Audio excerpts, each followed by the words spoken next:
right, welcome to TNA Impact Wrestling's Weekend Review with the PWC Pro Wrestling Chat. I'm your host, Marcus Collins. Shout out to my chairman, Aaron J. Howard. Also to the co-chairman, which is Ernestine Long Collins, my wife, as well as former SmackDown General Manager Teddy Long's daughter. Yes, this really is true. I want to give a shout out to my boy Thomas Sickup for stepping in for me on Friday night, calling the play-by-play. And all the rest of the admins, it's a long list of you, but thank you for doing what you do because you're the reason that PWC is one of the top pro wrestling chat on Facebook. And I mean, we're growing stronger every day. So let's get to the start of the show. From what I seen the Hardees. Yeah, Hardees versus Revolution. And this was really interesting. Ever since Impact has actually come back on TV, they actually given me a little hope as far as wrestling because stuff I've been seeing over on the WWE end has been looking, I almost want to compare what I'm seeing with TNA to like college football versus pro football, and WWE being pro, of course. When you're in college, you got that drive for it. You want it more because you're not making the money. When you get the money, it's not that important. Well, that's kind of like the WWE. The WWE just kind of left everything that's ever happened. And some of the moves that they were doing, the WWE writers wouldn't even dream about doing it. So, I mean, seriously, it was a very, very entertaining match.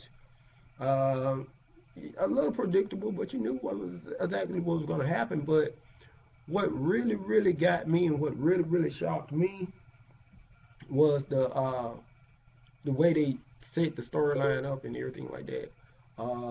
Especially when it came to the mist in the eyes of Jeff Hardy, and then the super kick from James Storm. Wow, I mean it was 1, 2, 3. But what's really going to shock you and what's like amazed the devil out of me is when Jeff was on top of the cage and he got hit with the cowbell and he like swan dived off onto the steps and he stayed there motionless for a while. They had to carry him out. We hope everything's okay with Jeff, but seems like if they keep up the route they're going, they bringing wrestling back for real.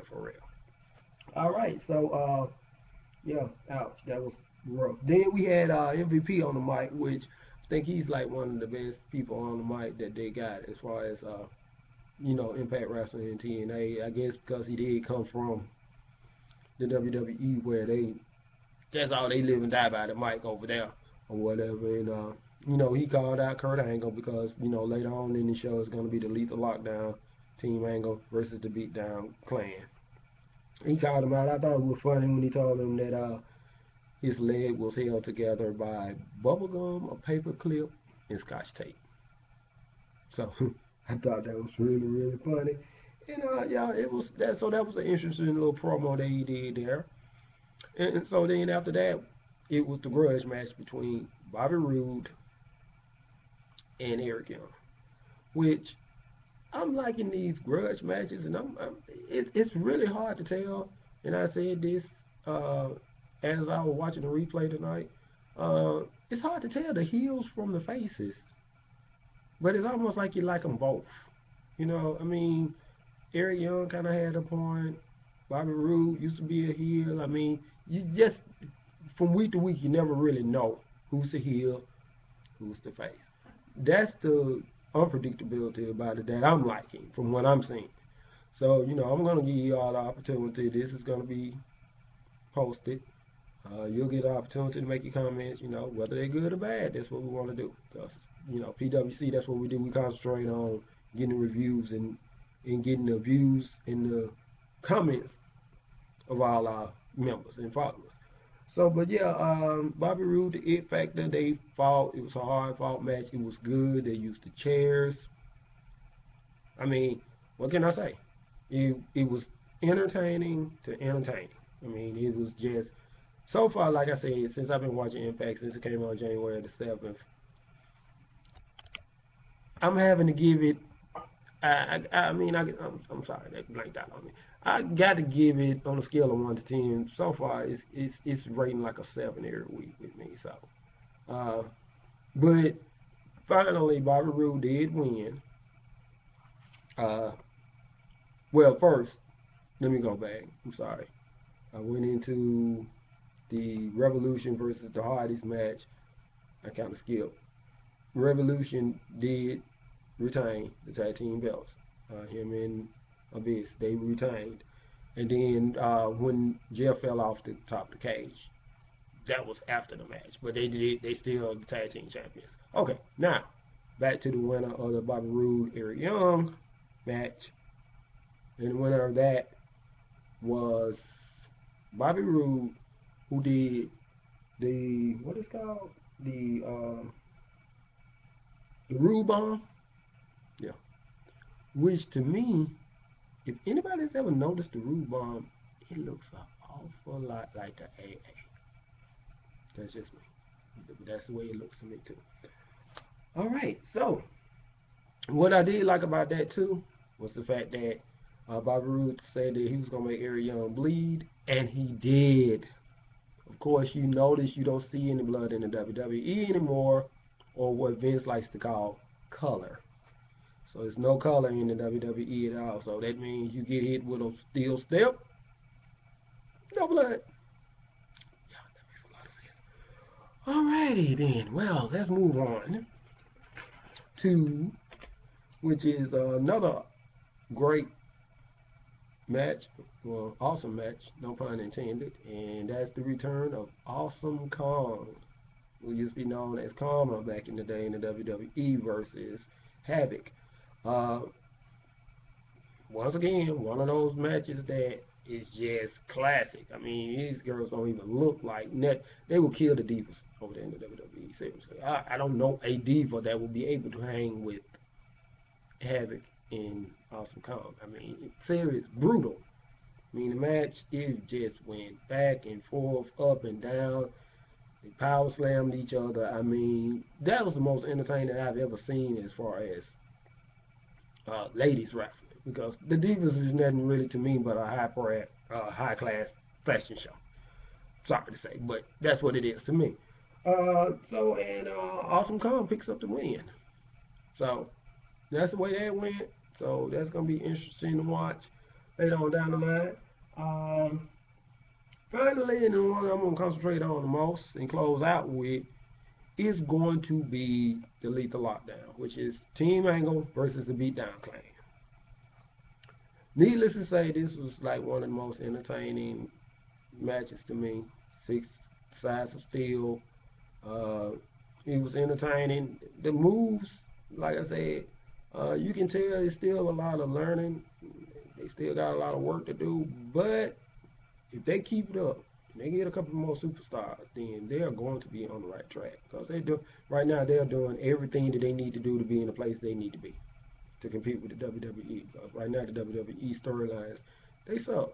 And even Triple H said it on his podcast, which I wish I would take a listen to, the Stone Cold podcast that he did, which was very interesting. It's a lot of things that he wish he could change that he can't. That's being ran by Vince. So that's neither here nor there. But the Lethal Lockdown was totally entertaining all the way. Even though Kurt Angle and them went in at a disadvantage, it was a man short, and then one man was crippled too. Wow, I got to put it in my notes who it was, but Gunner got crippled. They messed up his shoulder. But then all of a sudden, Lashley music hits. Like, okay, what is he doing out here? Comes to the ring. He walks up to MVP. He shakes his hand. We're like, okay, this is going to turn down into a 5-on-3 beatdown. Because Kurt Angle and them have been getting beat down all night long. And then all of a sudden, Lashley turns around, takes the pipe for MVP, and just proceeds to beat the living daylights out of everybody there in the ring. Next thing you know, out of the blue, Lashley hits with the spear. 1, 2, 3, it's over with. But of course, you know, coming up this Friday is going to be some revenge when it comes to the beatdown clan. So you can pretty much guarantee that right there. So for the most part, that's the weekend review. A couple of things that I missed, but not really significant. Of course, you know, Tyrus, he fought against Rockstar Spud and this other little guy, but you know, a couple of other things not really interesting. But what you got to do, if you want to see every little detail, then you have to make sure that you check your local listings for Destination America and check out Impact on Friday nights starting at 8 o'clock. Or you can catch the replay. Just check our page, which is our Facebook page, PWC Pro Wrestling Chat, and find out about the links that you can go to in order to check out all the pay-per-views that's coming up, as far as WWE, TNA, Ring of Honor, you name it, we got it. Best pro wrestling chat group in the whole entire world. So you can check us out on Facebook. We got 1,563 members and growing. That's the way it's going. So, hey, I want to thank each and every one of y'all for my post-show review. I hope you like it. It's my very first one. So, basically, that's it, y'all. So, hey, keep it locked, keep it tuned. I'm your host, Marcus Collins, TNA Administrator. Also helping me out is Thomas Ficker. He's also a TNA Administrator. Like I say, if you got any questions, make sure you hit us up on Facebook. Tune in to me next week.